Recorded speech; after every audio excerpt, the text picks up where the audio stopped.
Number 10. Lord of the Flies, William Golding. Lord of the Flies is an allegorical novel by Nobel Prize-winning author William Golding. It discusses how servility created by man fails and how man shall always turn to savagery, using the allegory of a group of school children trapped on a desert island who attempt to govern themselves and fail disastrously.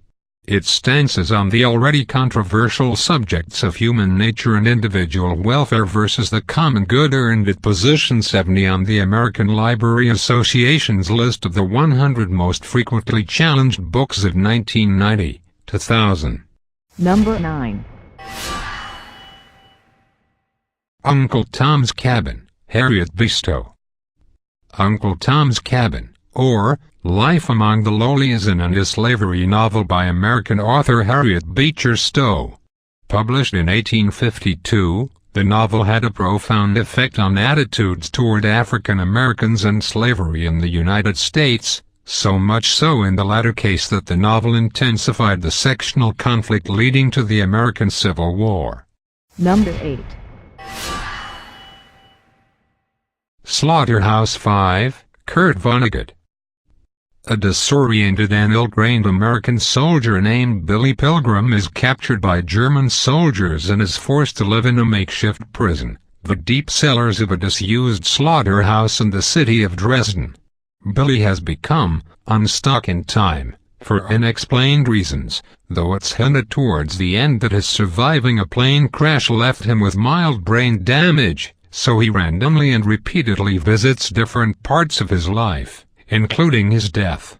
He meets, and is later kidnapped by, aliens from the planet Tralfamadore, who exhibit him in a Tralfamadorian zoo with Montana Wildhack, a pornographic movie star.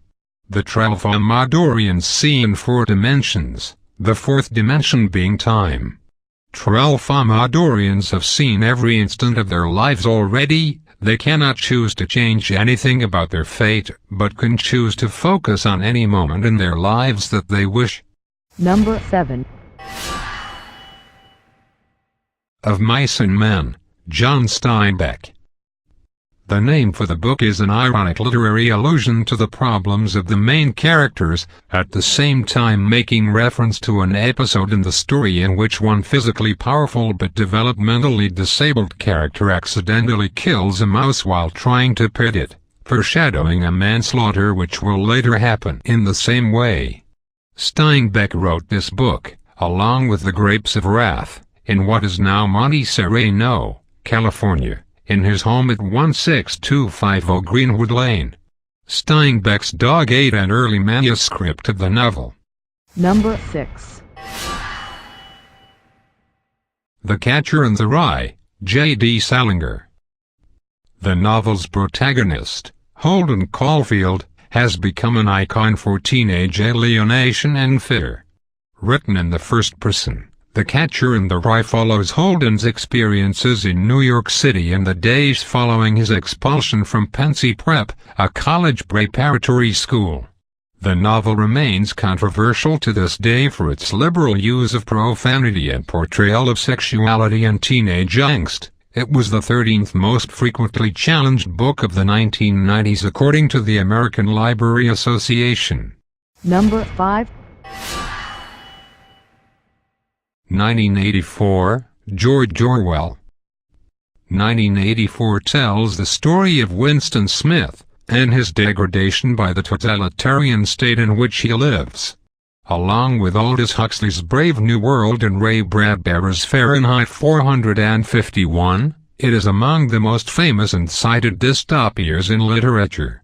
Its terminology and its author have become bywords when discussing privacy and state security issues.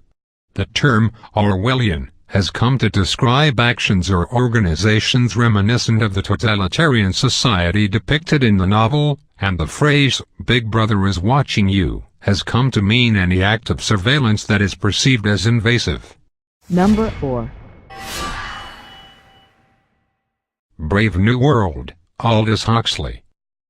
He World the novel describes as a utopia, albeit an ironic one. Humanity is carefree, healthy and technologically advanced.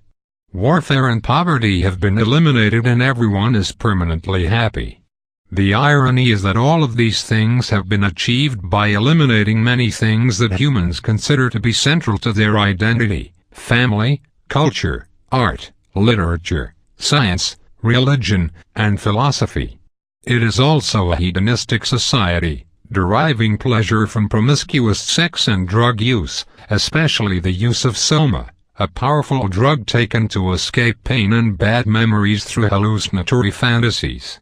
Additionally, stability has been achieved and is maintained via deliberately engineered and rigidly enforced social stratification. Number 3. Candid Voltaire. Candid tells the tale of its naive eponymous protagonist, taught to believe in Leibnizian optimism.